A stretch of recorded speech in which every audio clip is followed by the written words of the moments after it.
practice discipline that is attached to your goal, it will turn back into desire. And I like that. The more we think about things and don't put action on it, the more it clouds and congests our thoughts, and the harder it is to get even the simplest of tasks done.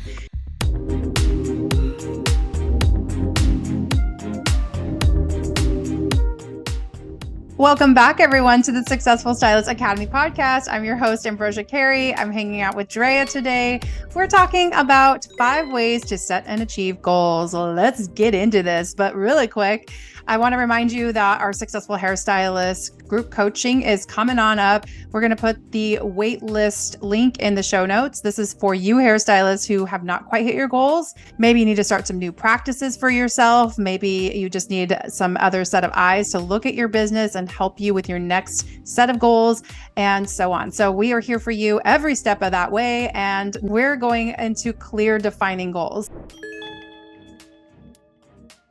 So I want to talk about maybe doing some daily things that you can do like 10 minutes each day, which is just really getting into clarifying what those are. So what I want you to do is sit down and write out something that you want to achieve, and then go a step further. Why is it so important to you? And really ask yourself, deeply, why is it so important that you get that goal? The more you can kind of narrow down that why piece, the easier it will be for you to connect to that goal and to actually set up some smaller things that you can do for it. On a monthly basis, I would say review your goal and see how things are going for you. How are you feeling about it? And then I would say looking at the progress by adjusting anything necessary and then celebrating those milestones, once you actually hit those. The long-term goals, you want to do something that's specific, measurable, attainable, relevant, and time-bound. So those are SMART goals. And that's something that I would like for you to look at over the next 3 months, 6 months, and 1 year. Daily goals come from your monthly goal. Your monthly goal comes from your long-term. Long-term is 3, 6, and 1 year. So if you look at things that way and you kind of compartmentalize, it's easier to set that really big goal and work backwards from there. So hopefully that helps with prompting that very first step. Nice. I feel like you're really good at this, Ambrosia. So I love hearing your take on it. I feel like what I have to share is similar, but perception is reality and our brains work differently. So I'm going to say some of the same things in a different way. And I hope that between what we're both sharing, there's a little piece of something good for everybody in it. And using exact clarity. As creatives, as, like ADD hairdresser brain, this is something that I have to do. And it doesn't start here. So it's like use exact clarity is 100% necessary for me to actually set and then achieve goals, because setting goals isn't that hard, right? We can set goals. We call them dreams and we put them in our brains and then they stay there. Yeah. So it does start in that dream space. It does start creating a vision, having an idea, and I love the brainstorming process. If that was the only part of it, I would win. Like I would be the winner. So, but after you brainstorm, starting to really clarify what that looks like, putting the details into the goals and developing your why around it. Ambrosia mentioned, why is this important to you? Why are you setting this goal? Why do you want to achieve this goal? Like asking yourself the why around the what you're doing and the goal, I think is huge, because when you get distracted, when you get discouraged, when you get burnout, you have to have that to revisit. So clarity to me looks like detailing out the brainstorming, developing your why around it. You're writing all of this down. You're making it plain. You're giving it kind of authority to join you in reality when you write it down. And it's not just kind of like your brainchild, and putting this in a place where it's organized and accessible so that you can retrieve it at any time. Don't focus on too much at once. Ambrosia mentioned like the timelines and the big goals and the small goals. I sometimes do monthly. No, I do monthly goals, but I think for me, I kind of also develop my weekly goals off of my monthly goals. So I kind of try to stick to short term, 3 goals per week, knowing that I'm allowing myself to let whatever goals didn't get reached in full that week to overflow into the following week. And my timeline for those goals are a month. So that's kind of like how I do that, because it gives me a little bit of flexibility with having weekly goals that have to be achieved within a monthly timeline. So I don't know how that feels for you guys, but that has been working really well for me. And those are 3 goals. That's the focus and the maximum that I'm focusing on. Long term for me is kind of a year. Not that I don't have like long-term goals that are a little bit farther out, but anything past a year gets a little stressful for me. So I like to focus on 2 long-term goals, and that's for the year. And I like to look back monthly, quarterly, what are the timelines, and checking in on especially those long-term goals. Like, am I making progress? Did I meet the little mini deadlines? And in order to do this, I have to have aid and accountability. So someone who's already doing this well, helping me out, and someone who I have to be accountable to, who already knows what these goals are and what the timeline is. So I think kind of along the same lines, but a little bit different. So take what you will from both of us. I'm taking it. I totally agree with you. Anything longer than a year, that's just too long. And I mean, you can have a big goal. Like for me, I keep saying it out loud because I want to manifest this. Like in 5 years' time, I would like to have an international property. That's a big dream of mine. Right now, it's a dream because I can't say I have goals that are set up to get there. It's something that I would like to have someday. And it's not really something that is as pressing for me.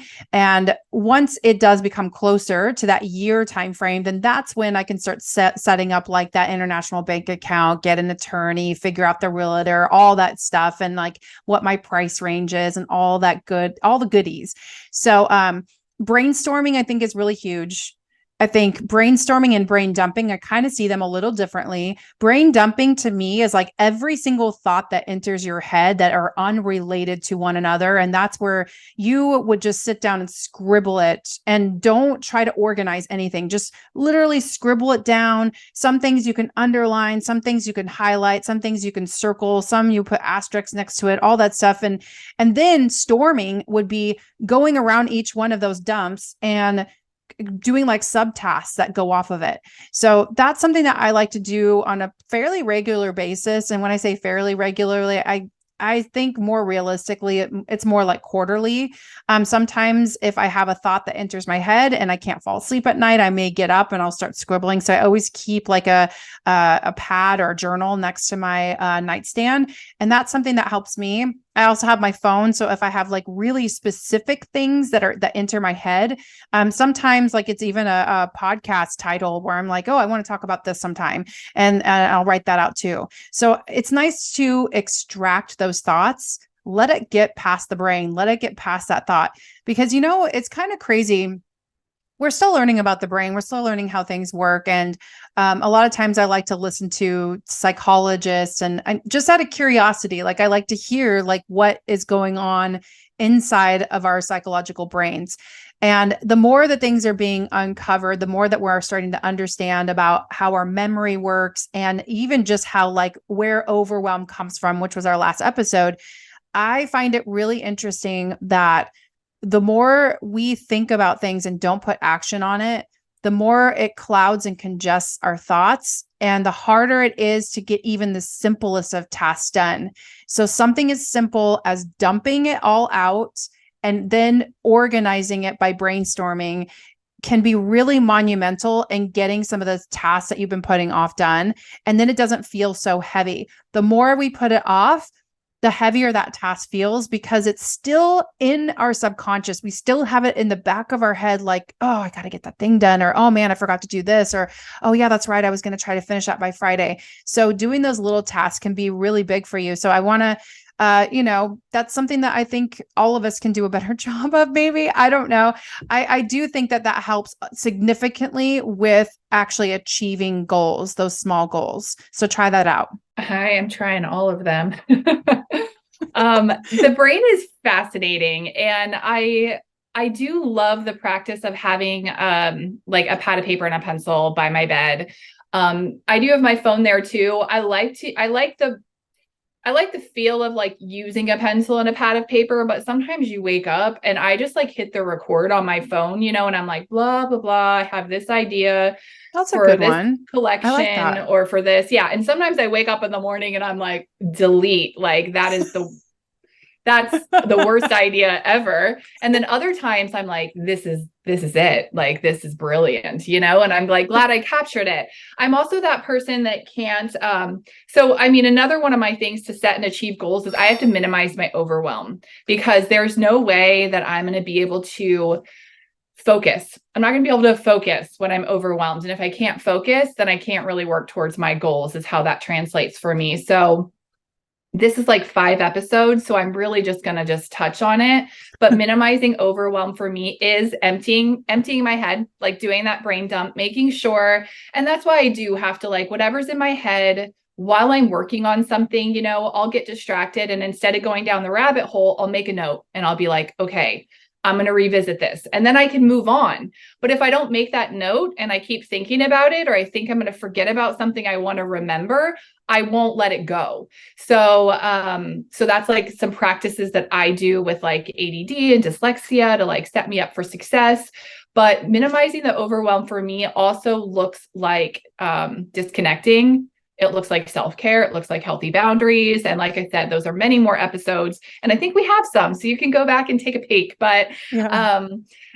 those are things that have to happen for me to set myself up for success in order to be able to focus and work on achieving my goals, for sure. And mentorship is kind of my last one. And it goes hand in hand with like getting that aid and, swallowing our pride and asking for the help we need. There are very, very few things, I believe, if any, that we're supposed to walk completely alone. So having that mentorship, which, I mean, we have found how much we need it, which is part of why we do what we do with Successful Stylist Academy and with you guys, because we know how important and how special it has been for us, and that we would not be where we are without it. So finding that mentorship of someone that can really help you walk through your goals and see those blind spots and hold you accountable are huge.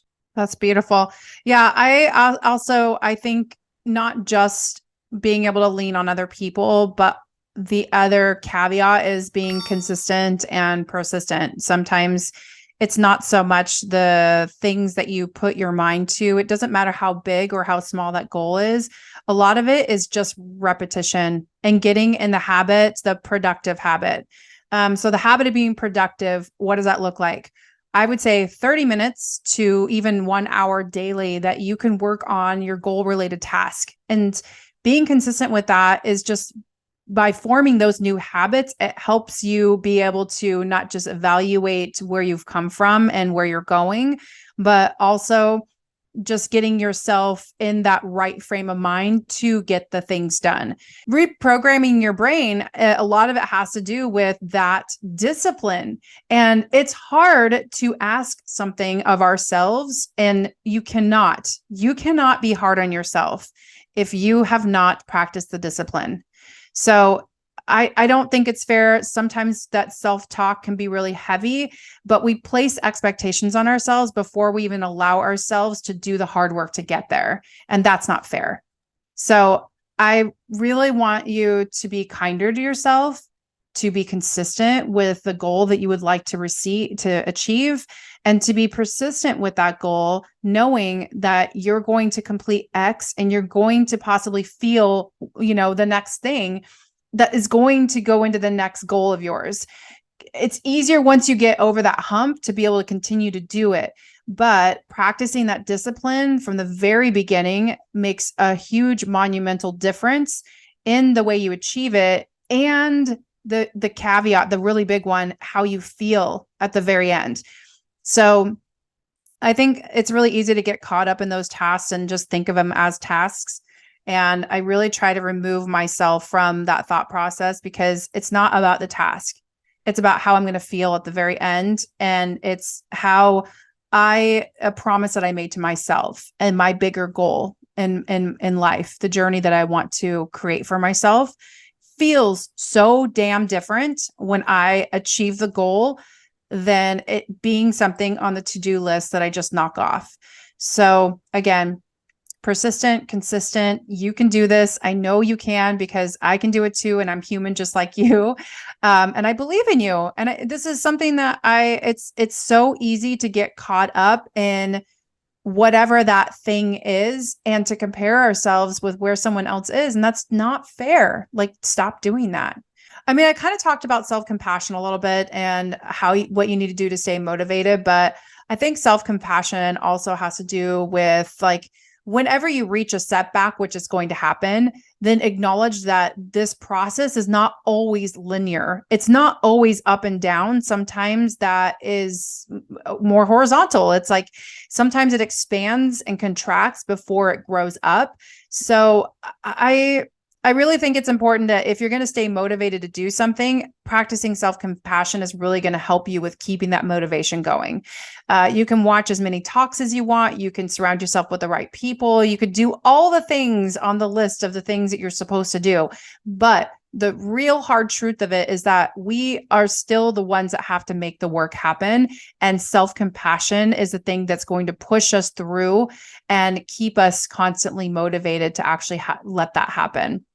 And then I'm going to just tag one last thing onto that by saying the monthly or the yearly goal is to really revisit the reasons why you're pursuing this goal to begin with, because a lot can happen in a year. And sometimes, like, we set a goal before we even ask ourselves, is that actually really what I want? So be careful what you wish for, be careful what your goals are.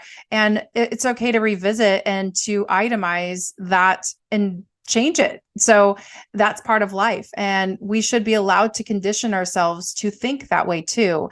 Not that, oh my gosh, I failed or I didn't complete this and then start beating ourselves up. It's more like wow, I discovered so much more about this. And this actually helped me get to this end result that is even bigger to me. So, practicing that self-compassion helps you with that as well. And then going into the annual thing, which is celebrating that achievement. We already talked about celebrating that, but understand that you are recognizing your growth, your resilience, and your reward. Those are so important. Otherwise, what's the point of setting a goal to begin with if you can't yourself enjoy it? That's the whole point. Like, we want to be able to cross that finish line and be like, holy crap, I did it. And it really wasn't that hard. And I feel good. And now I'm ready to take on the next one. And this time it's going to be even easier for me because I've started that practice and I've started the habit of self-compassion. So that's it for me to wrap it up. Dre, I'll give it back to you. Ooh, you said a lot. Yes, on all the levels. I got the chills just many, many times. And I like that you kept dropping this really sexy word earlier called discipline. And the reason I say that is because the task is attached to the feeling. And you said, be careful what you wish for. And sometimes we get bamboozled by the vision because it starts really exciting. Like setting the goal, having the idea, having the vision. It starts and it's just like, we're super about it. And sometimes we forget to tell ourselves why we're about it. So revisiting your why, huge. And I think what happens is the vision all of a sudden becomes something that if we're going to achieve it, it requires discipline. But the secret I will let you in on is if you will practice discipline that is attached to your goal, it will turn back into desire. And I like that. Yeah, it's been like a new journey for me. And it's been like, the reason I say discipline is a sexy word, not just to be sarcastic, but I actually mean it now because It really, you can be bamboozled by starting with a vision, being Love that excited, word. realizing the discipline that it's going to take, and then being like, never mind, you know? But if you just practice that discipline and you know why you want to achieve that goal, that discipline will turn back into desire and it will propel you towards achieving your goal. So, That's yeah, beautiful. thank you. Thank you. Thank you. I'm excited. I'm excited. I really want to hear from you guys. We want to know what goals you're finishing up on this year. You still have this year. You're setting for next year. We would like to be a part of talking about them, encouraging you, whatever that looks like. Yes. So as always, dream big, set goals, take action. You guys, we finish every episode with saying that. And what I want you to do is I want you to break it down. Dream big, set goals, take action. What does that mean? What does that look like? And how are you going to go about that? So, yeah, thanks for hanging out with us, and we'll talk to you next week.